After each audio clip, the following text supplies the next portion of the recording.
प्यारे बच्चों नमस्कार।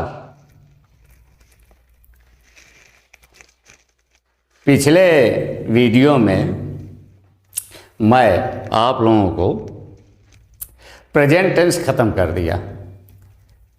प्रेजेंट टेंस का मतलब प्रेजेंट इंडेफिनिट का चारों पार्ट, प्रेजेंट कंटीन्यूअस का चारों पार्ट, प्रेजेंट परफेक्ट का चारों पार्ट और प्रेजेंट परफेक्ट कंटीन्यूअस का चारों पार्ट। उसके बाद मैं दो वाक्य हिंदी में दिया था और उन दो वाक्यों को indefinite, continuous, perfect, perfect continuous के चारों पार्ट में बनाने के लिए कहा था कि थोड़ी सी मेहनत कीजिए आप लोग। हिंदी वाक्य है, उसको किस तरह से हमें चारों पार्ट में बदलेंगे, चाहे इंडेफिनिट का हो, चाहे कंटीन्यूअस का हो, चाहे परफेक्ट का हो, चाहे परफेक्ट कंटीन्यूअस का। अपने से दिमाग लगाइए, क्योंकि हम सारी पहचान बताए हैं। सारी पहचान देखते जाइए, कहीं दिक्कत होती है उसी हिसाब से बनाते जाइए हिंदी वाक्य, और फिर उसका अंग्रेजी में अनुवाद करते जाइए, क्योंकि सबका हम अनुवाद बनाने के नियम लिखा भी दिए, जिस पे हम एक एक, दो दो, चार चार उदाहरण भी सारे वीडियो में बताए हैं। तो कितने ऐसे लोग हैं जिन्होंने हिंदी वाक्य को प्रेजेंट टेंस के चारों पार्ट में बनाया है। जो लोग बनाए हैं बहुत अच्छी बात है, जो लोग नहीं बनाए हैं वो भी बनाने का प्रयास करें। बहुत आसान है अनुवाद करना, बहुत आसान है। थोड़ा सा बना के तो देखिए। मैं आप लोगों को और एक छोटी सी बात बता रहा हूँ। कुछ बच्चे हो सकता है मेरी राइटिंग ना समझ पाते हो, कहीं कन्फ्यूजन हो जाता हो, तो आप लोग जब नोट्स बनाते हैं, नोट्स बनाने का प्रयास करते हैं, तो वहाँ पे ये देखिए कि मैं वीडियो में बोल बोल के सारी स्पेलिंग लिखता हूँ। कहीं कन्फ्यूजन हो तो वीडियो सुनते जाइए, उस पर देखते तो जाइए ही, लेकिन सुनते जाइए। मैं सारी स्पेलिंग बोल देता हूँ, तो आप लोगों को कोई दिक्कत नहीं होगी, कोई दिक्कत नहीं होगी। सुनते जाइए बस। उसके बाद भी कहीं कोई दिक्कत होती है तो बताइए।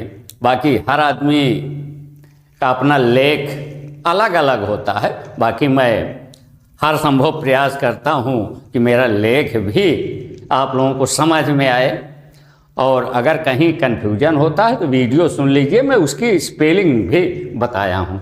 ठीक, आज हम उसके आगे आप लोगों को, चूँकि अब प्रेजेंट टेंस खत्म हो गया है, अब हम चलेंगे पास्ट टेंस। और पास्ट टेंस में पास्ट इंडेफिनिट उसका पहला पार्ट आता है। ये देखिए,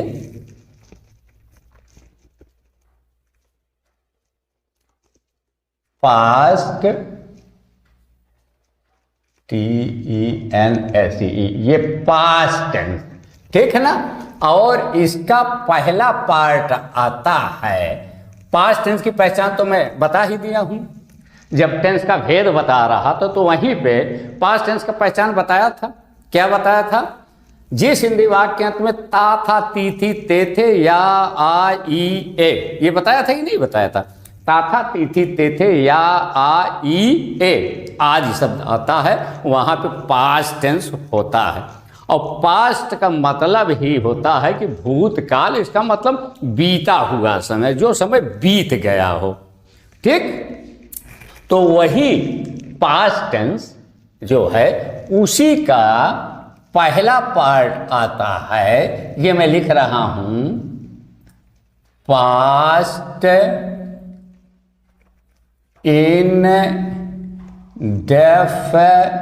indefinite. Past, PAST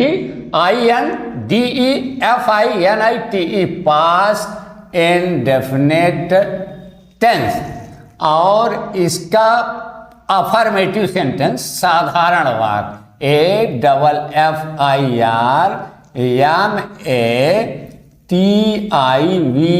affirmative sentence SENTENCE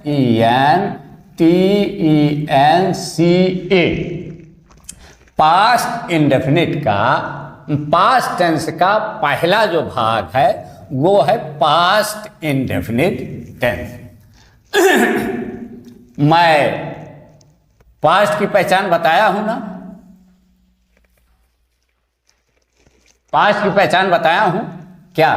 ता था ती थी ते थे नहीं, था थे थी या आ ई ए, ये पास्ट की पहचान बताया है।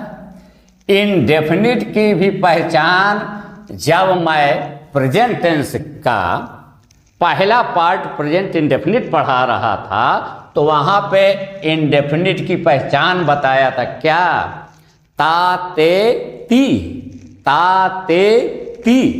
तो पास्ट की पहचान भी पहले बता चुका हूं, इंडेफिनिट की भी पहचान पहले बता चुका हूं, लेकिन यहाँ पे पास्ट और इंडेफिनिट अलग अलग नहीं है। यहाँ पे पास्ट इंडेफिनिट पूरा है।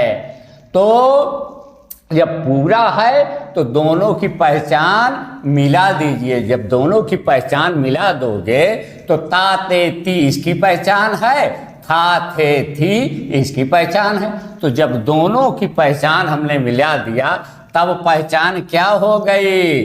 ता था ती थी ते थे या आ ई ए, ता था ती थी ते थे या आ ई ए। थोड़ा सा फर्क समझ लीजिए। प्रेजेंट इंडेफिनिट में क्योंकि प्रेजेंट था तो प्रेजेंट की पहचान में हैं हूँ हो बताया था ना। हाँ, अब यहाँ पे देखिए प्रेजेंट की जगह पास्ट आ गया है, प्रेजेंट की जगह पास्ट आ गया है, तो हैं हूँ हो की जगह अब क्या हो जाएगा?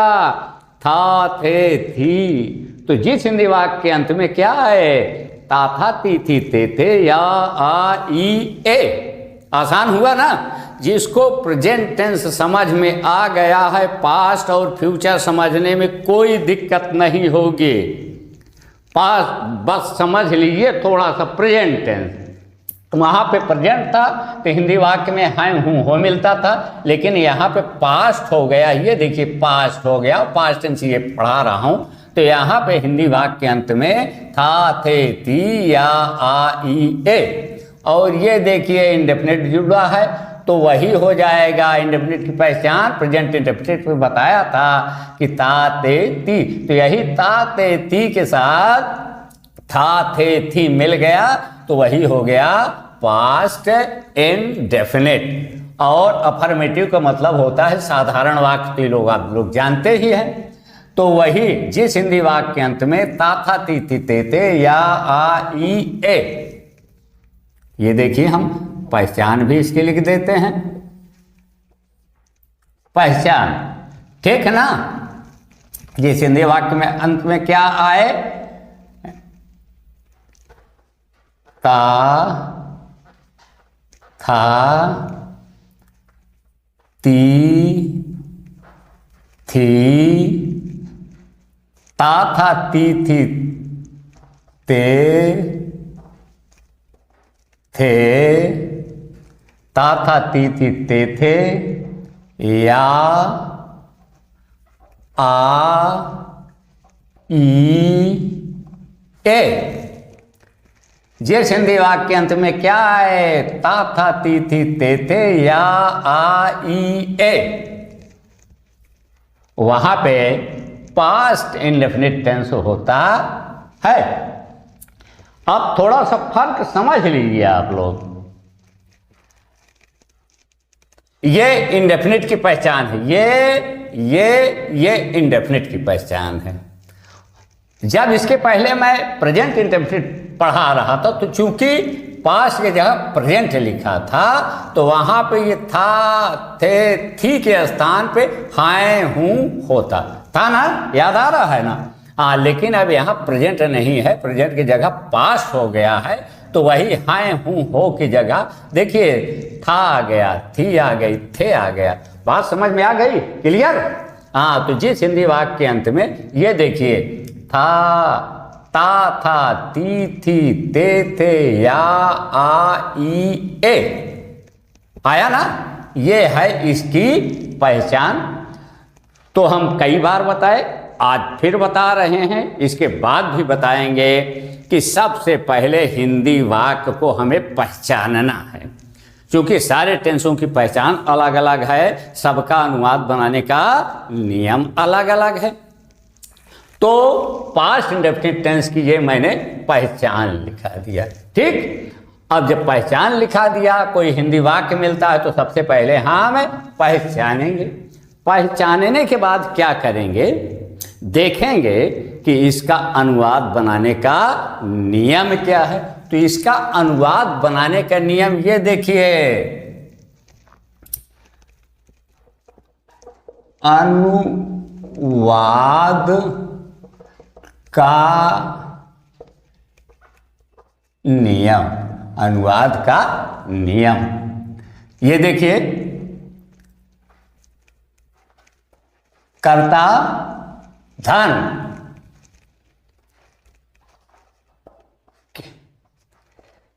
क्रिया का दूसरा रूप धन,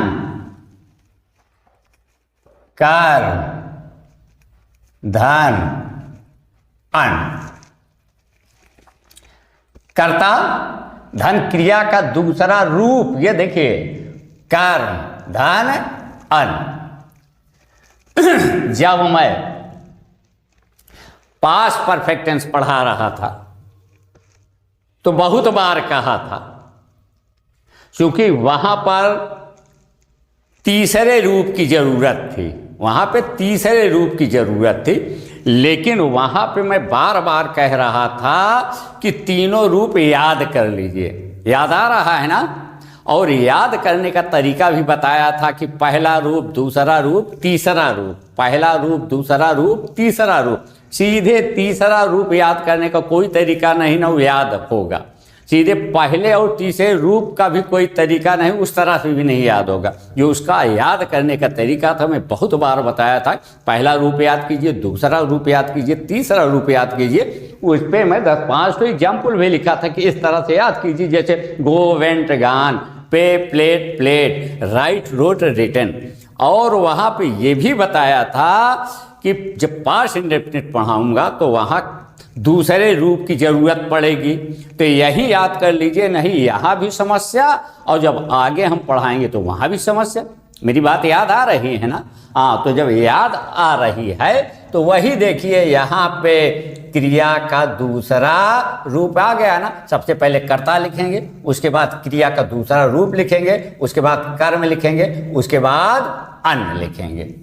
सबसे पहले हिंदी वाक्य को पहचाना, उसके बाद उसका अनुवाद बनाने का नियम, अनुवाद बनाने का नियम।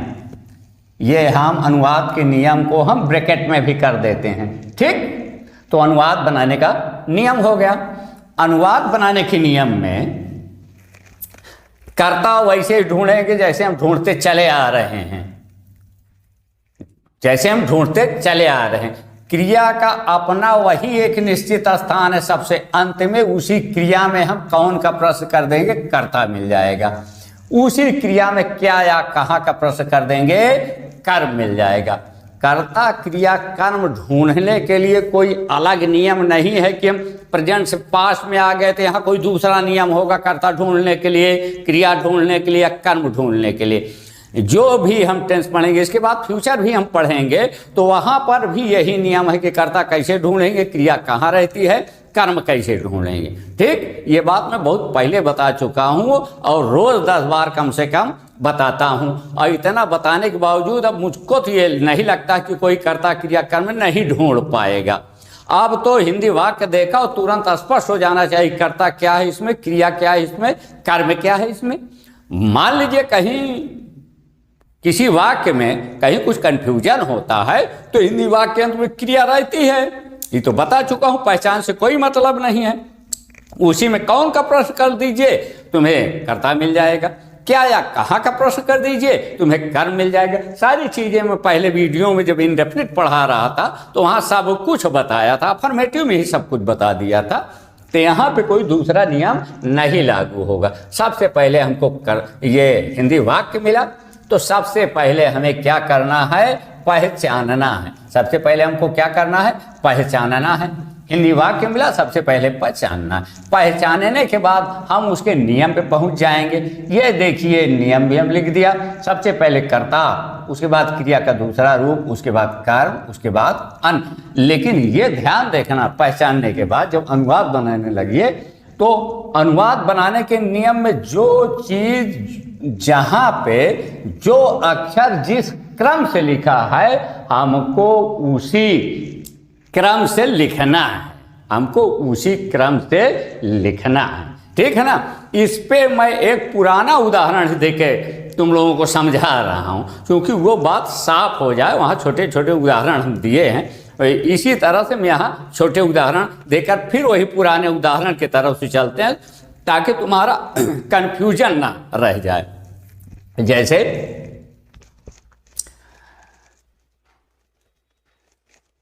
वह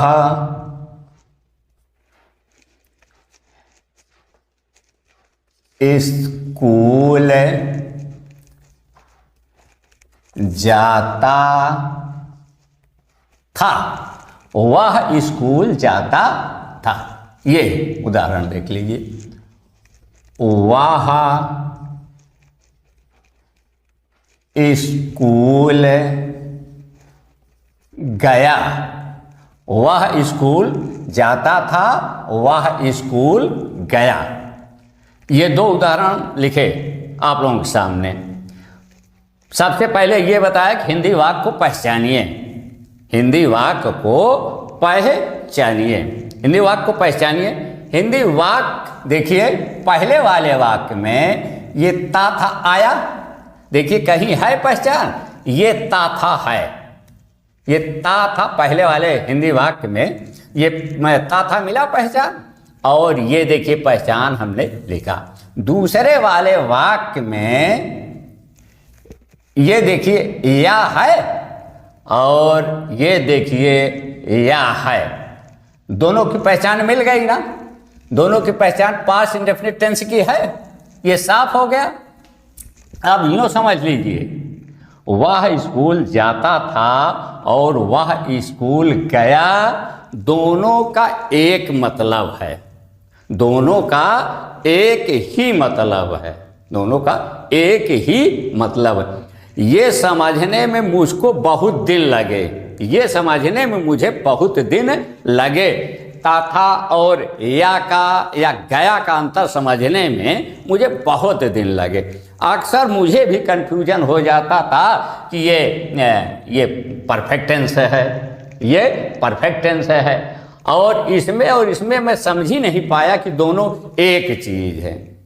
लेकिन यहाँ पे मैं बहुत स्पष्ट रूप से क्लियर कर रहा हूँ कि वह स्कूल गया, वह स्कूल जाता था, दोनों का अनुवाद हिंदी में सेम बनेगा। ये देखिए, इसकी भी पहचान मैं यहाँ लिखाया हूँ जो मिल रही है, और इसकी भी पहचान ये देखिए या आ रहा है ना, इसकी भी पहचान। तो और ये बताया कि पहचान के ठीक पहले जो शब्द रहेगा वही है क्रिया। पहचान के पहले ये है ना जा शब्द, ये देखिए जा शब्द है ना, और यहाँ पे या के बाद गा शब्द है ना, गया या जाना एक ही चीज है, और जा शब्द यहाँ जा का मतलब जाने से, गा का मतलब गया वही जाने से, तो दोनों चीज स्पष्ट हो गई ना पहचान। अब जब हम हिंदी वाक्य को पहचान लिए तो अब आइए हम इस पे देखते हैं कि इसका अनुवाद बनाने के नियम क्या है। ये पास्ट इंडेफिनिट टेंस में आता है, ठीक है ना। इसकी पहचान जो है पास्ट इंडेफिनिट में है, ये पास्ट इंडेफिनिट लिखा, ये पहचान लिखा, ये पहचान हिंदी वाक्य में दोनों मिल भी रही है, ठीक। तो आइए हम इसका अनुवाद कर देते हैं। अब इसका अनुवाद देखिए, कर्ता, सबसे पहले लिखेंगे कर्ता। कर्ता में चाहे वही प्रक्रिया लागू कर लीजिए। क्रिया कहाँ रहती है? वाक्य के अंत में जा है, आते ही जाता था। ठीक ना, पहचान के साथ हम उसको जोड़ दिया तो जाता था। ठीक है ना, जाता था में कौन जाता था? कुछ मिल रहा है, स्पष्ट मिल रहा है, उसमें बहुत ज्यादा झंझट की जरूरत भी नहीं है। वह मिला ना, ही। वाह की अंग्रेजी होती है ही। और अब देखिए क्रिया का दूसरा रूप, क्रिया का दूसरा रूप ये बताया था ना कि तीनों रूप याद कर लीजिए। क्रिया वही जाना वाली, जाना वाली, जाना वाली, और जाने की अंग्रेजी होती है गो, जाने की अंग्रेजी होती है गो। लेकिन उसका दूसरा रूप क्या होता है ये यहाँ पे हम लिख भी देते हैं। देखिए ये गो है, दूसरा रूप वेंट है, और तीसरा रूप क्या है? गान, GONE, गो वेंट गान लिखा है ना। पहला रूप, दूसरा रूप, तीसरा रूप। और यहाँ हम अनुवाद बनाने के नियम में लिखे हैं क्रिया का दूसरा रूप। ये देखिए क्रिया का दूसरा रूप है ना। तो अब ये लिखा हम वेंट। ठीक, WENT, ही वेंट। कर्ता हो गया, क्रिया का दूसरा रूप हो गया। अब कर्म लिखना है। कर्म भी उसी तरह से ढूंढ लीजिए। क्या गया? कुछ लोग फिर कंफ्यूजन बोल देंगे कि वह गया, तो वह तो एक बार हम कर्ता के रूप में प्रयोग कर चुके हैं ना, तो वह से क्या मतलब? इसका मतलब क्या से हमको उत्तर नहीं मिल रहा है, तो फिर कहाँ गया? तब तुम्हें मिल रहा है स्कूल, मिल रहा है ना स्कूल। तो ये टू स्कूल, जाने के अर्थ में स्थान के पहले टू लगाया जाता है, लेकिन होम शब्द ना हो, होम शब्द ना हो, होम के पहले टू लगाना गलत है। ठीक, तो ये देखिए ही वेंट टू स्कूल। अब इस वाक्य में कर्म के अलावा अन्य है नहीं। ठीक, तो कर्ता हो गया, क्रिया का दूसरा रूप हो गया, कर्म हो गया, अन्न हो गया। दोनों उदाहरण देख लीजिए। वह स्कूल गया, कौन गया? वह गया, कर्ता हो गया। गया की अंग्रेजी ये दूसरा रूप लगाया, चूंकि हम यहाँ पे बताए हैं अनुवाद बनाने के नियम में क्रिया का दूसरा रूप। वो कहाँ गया? स्कूल गया। यही ही वेंट टू स्कूल, वह स्कूल गया, इसकी भी अंग्रेजी है, और वह स्कूल जाता था, इसकी भी अंग्रेजी है। यहाँ पे भी कन्फ्यूजन तुम लोग कहाँ करोगे वो मैं तुम लोगों को बताना चाहता हूँ। अच्छी तरह से ध्यान दे दीजिए। जब मैं प्रेजेंट इंडेफिनिट पढ़ा रहा था, अब तो पढ़ा रहा हूँ पास्ट इंडेफिनिट, जब प्रेजेंट इंडेफिनिट पढ़ा रहा था तो तुम लोगों को ये बताता था कि जहाँ पे कर्ता ही हो, सी हो, इट हो, या एक वचन अन्य पुरुष हो, उसके क्रिया में हम यस लगाते थे, वहाँ बताता था ना। लेकिन अब यहाँ पे हमको न यस लगाना है, न यस लगाना है, पास्ट इंडेफिनिट में उससे कोई मतलब नहीं है। नहीं तो यहाँ पे ही देखा और यहाँ पे यस या यस जोड़ना शुरू कर दीजिए। पास्ट इंडेफिनिट में यस या यस का कोई झंझट नहीं है, सारी झंझट खत्म, वो प्रेजेंट इंडेफिनिट कर रहे थे। ये कन्फ्यूजन आप लोग दूर कर लीजिए कि यस या यस, यहाँ यस या यस की कोई बात नहीं है जी। यहाँ हम देखिए इतना चीज़ें लिख दिए हैं, यस या यस की बात हम कहीं तो किए भी नहीं ना। वहाँ पे तो हम बता रहे थे कि कहाँ पे कैसे होगा, कहीं कैसे नहीं होगा। तो यहाँ पे यस या यस नहीं लगेगा पास्ट इंडेफिनिट में, ये कन्फ्यूजन ना रहे ना, ये गलती करना। ये देखिए बता दिए ना, कर्ता लिखे, क्रिया का दूसरा रूप लिखा, कर्म लिखा, अन्न लिखा। अब आप लोगों को एक और उदाहरण बताना चाहते हैं।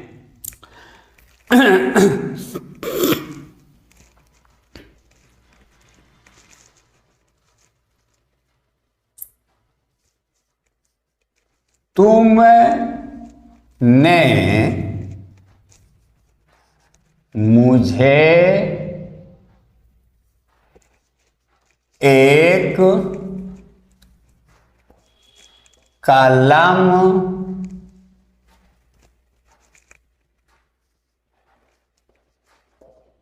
दिया। ठीक, कलम का मतलब पेन। सबसे पहले हम हिंदी वाक्य को पहचानेंगे, सबसे पहले हम हिंदी वाक्य को पहचानेंगे।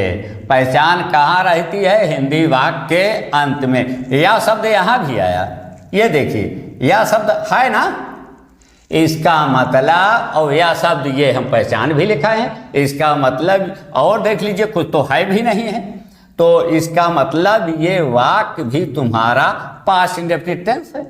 और पास्ट इंडेफिनिट टेंस है तो आइए हम इसका अनुवाद बना देते हैं। इसका अनुवाद कैसे बनाओगे? ये अनुवाद का ये नियम लिखा है, ये अनुवाद का नियम लिखा है, और इस अनुवाद में वही कर्ता क्रिया कर्म वैसे ही ढूंढ लेना है। अब यहाँ पे थोड़ा सा मैं बहुत थोड़ा सा हट के एग्जाम्पल दिया हूँ, बहुत थोड़ा सा, ज़्यादा नहीं। यहाँ पे तुम लोगों को दिक्कत हो सकता है कर्ता क्रिया कर्म ढूंढने में आए, लेकिन आएगी नहीं। वो थोड़ा सा हट के क्या है, यहाँ पे जैसे ये तुमने है, तुमने है, तुम और तुमने दोनों एक शब्द है। चाहे तुम मुझे एक कलम दिया, चाहे तुमने मुझे एक कलम दिया, ये एक चीज है। इसीलिए मैं तुम के स्थान पर तुमने लिख के हिंदी उदाहरण बनाया है। ठीक है ना? नहीं कहीं कहीं लोगों को कन्फ्यूजन हो जाती है कि तुम नहीं तुमने की अब क्या अंग्रेजी होगी, तो तुम और तुमने की अंग्रेजी दोनों एक होती है। अब कर्ता क्रिया कर्म ढूंढने में तो कोई दिक्कत है नहीं है, तो तुमने की अंग्रेजी होती है यू। ठीक है ना? यू, वाई ओ यू, देखा ना, वाई ओ यू हो गया। अब कर्ता हो गया। अब क्रिया का दूसरा रूप ये देखिए, यह है, और दी, दिया, वही देना वाला दिया, और उसका तीनों रूप होता है, ये उसको मैं लिख रहा हूं, गिव,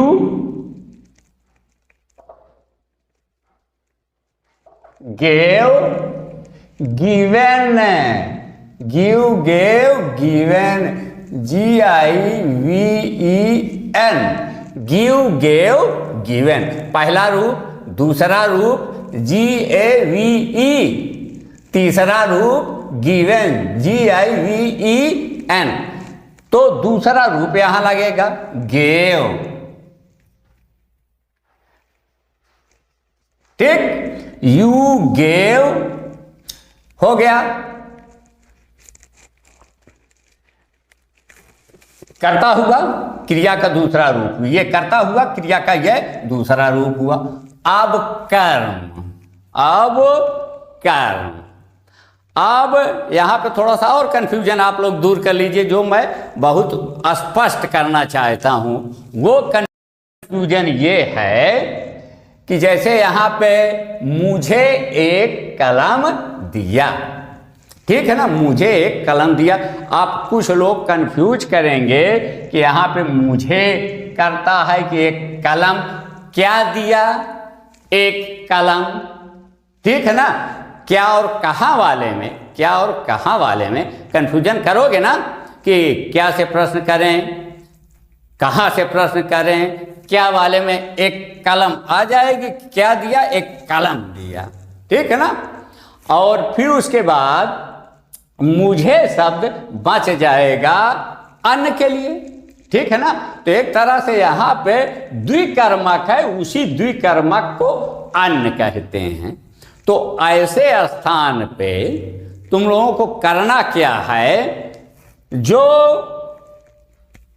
वस्तु रहे, चीज रहे, स्थान रहे, ठीक है ना, समय रहे, इसकी अंग्रेजी हम सबसे लास्ट में लिखते हैं। तो यहाँ पे कलम चीज है, ठीक है ना, तो इसकी अंग्रेजी हम लास्ट में लिख देंगे।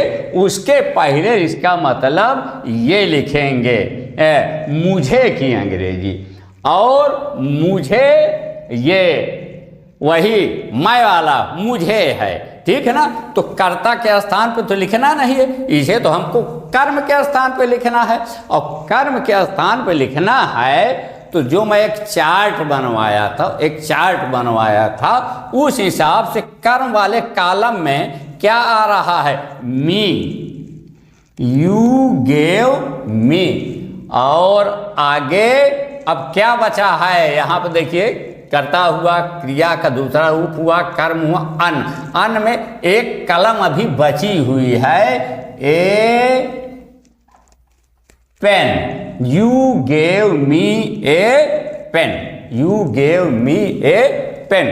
अब यहां पे थोड़ा सा आप लोग देख लीजिए, कर्ता के स्थान पे, कर्म के स्थान पे, चूंकि जिसकी जहां जरूरत पड़ती है वही चीज बताई जाती है। इधर देख लीजिए, बना भी लीजिएगा चार्ट, सब्जेक्ट, ऑब्जेक्ट, और यहाँ पे POSSESSIVE, ठीक है ना।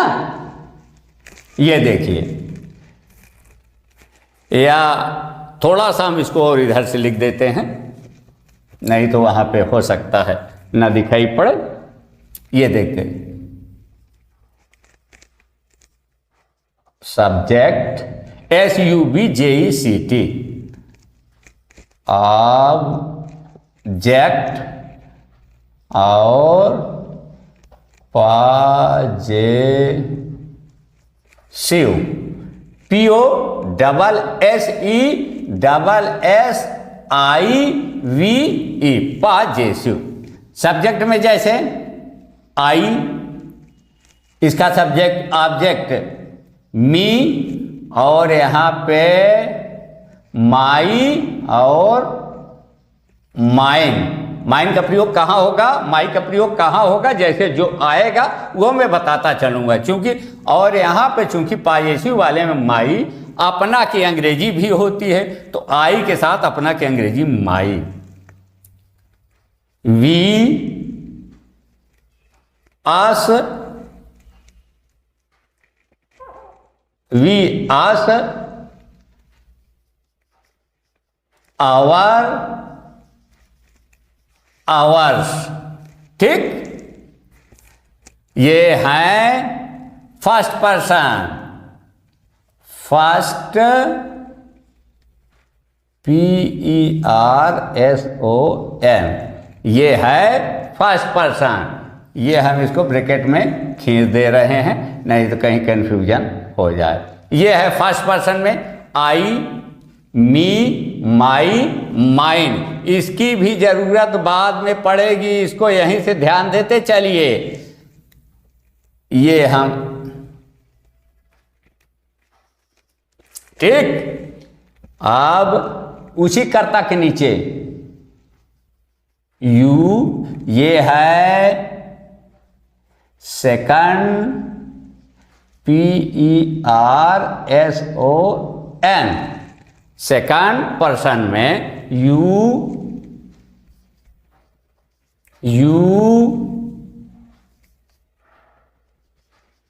योर, योर्स, ठीक।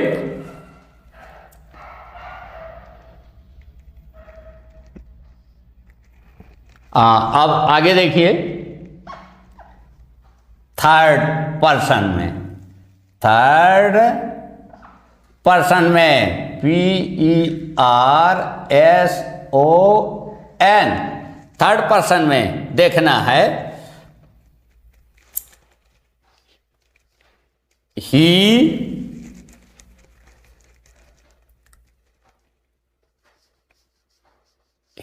हिम,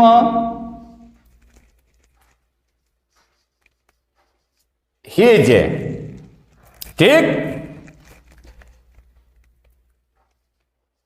सी, हर,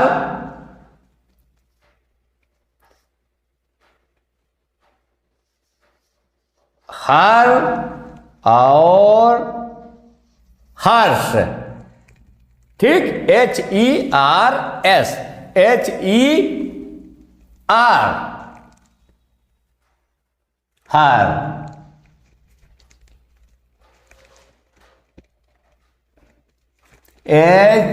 HRS, ठीक है ना। आप यहां पे देखिए, पहले अब हम यहां पे इसको क्लियर कर दें, तब इसको मेट के एक जो दो शब्द और बचा है उसको हमको लिखना है, ठीक है ना। देखिए, कर्ता के स्थान पर ये है कर्ता, कर्ता के स्थान पे लिखना है तो ये लाइन है कर्ता के नीचे, है ना ये लाइन, इसी में से लिखना है। कर्म के स्थान पे क्रिया के बाद ही कर्म आता है, तो कर्म के स्थान पे लिखना है तो ये देखिए इस स्थान पे लिखना है। ये सब्जेक्ट को कहते हैं कर्ता, ऑब्जेक्ट को कहते हैं कर्म, और पॉजेसिव जो साधारण भाषा में जो तुम लोग जानते हो बार बार लेकिन भूल जाते हो कि अपना की अंग्रेजी हम क्या लिखें, अपना की अंग्रेजी वही है पॉजेसिव, ठीक है ना।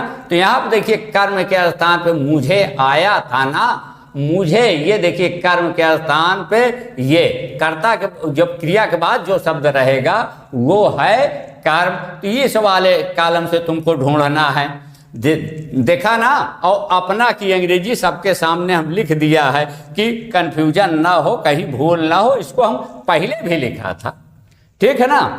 अब ये देखिए, you gave me a pen, सबसे पहले कर्ता हुआ, फिर दूसरा रूप हुआ से क्रिया का दूसरा रूप हुआ, फिर यहाँ पे कर्म, यहाँ पे फिर अन्न भी है इस वाले में, ए पेन, चाहे द्विकर्मक कह लीजिए और चाहे अन्न कह लीजिए, बात एक है। तो सबसे पहले हिंदी वाक्य को पहचाना, हिंदी वाक्य को पहचानने के बाद हम ये देखा कि इसका अनुवाद बनाने का नियम क्या है। अब हिंदी वाक्य पे पहचान के हिसाब से ये पास्ट इंटरप्रेटेड टेंस है, और पास्ट इंटरप्रेटेड टेंस का ये अनुवाद बनाने का नियम है, अनुवाद बनाने का नियम है। इसी के हिसाब से सबसे पहले कर्ता लिखा, फिर क्रिया का दूसरा रूप लिखा, उसके बाद कर्म लिखा, उसके बाद अन्न लिखा।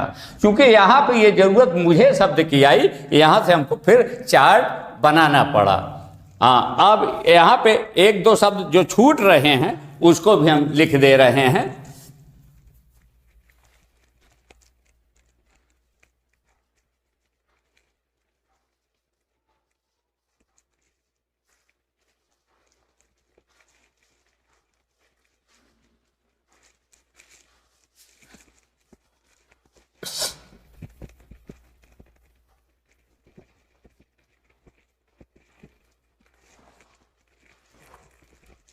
दे,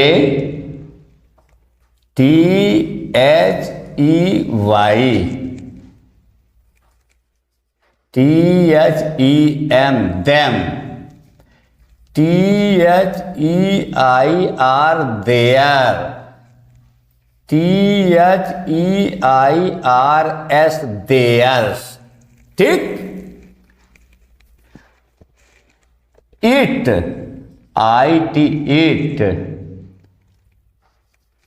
it, और इट्स, ये देखिए ये थर्ड पर्सन में इतने शब्द और हैं, थर्ड PERSON, थर्ड पर्सन में ये इतने शब्द और हैं, चूंकि ये बहुवचन है।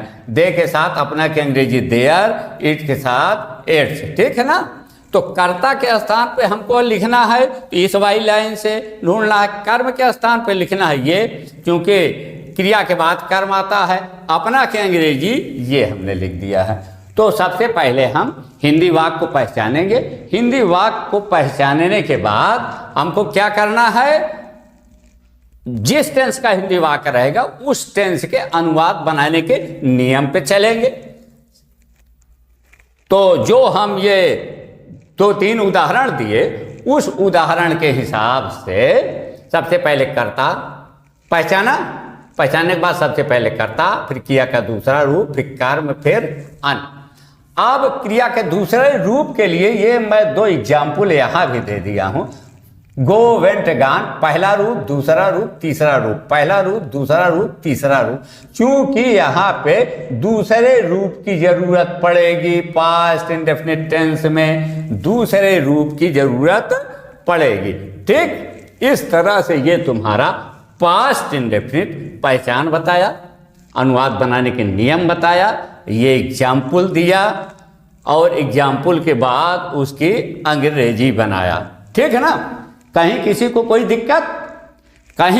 कोई दिक्कत हो तो स्पष्ट रूप से हमसे वो पूछ ले। अब आप लोगों का क्या काम है कि इस पे एक्सरसाइज उठाइए, घर में ग्रामर की किताब उठाइए और उस एक्सरसाइज से कीजिए। जहाँ कोई दिक्कत आती है तुरंत कमेंट कीजिए, कमेंट बॉक्स में लिखिए कि हाँ हमको ये दिक्कत आ रही है।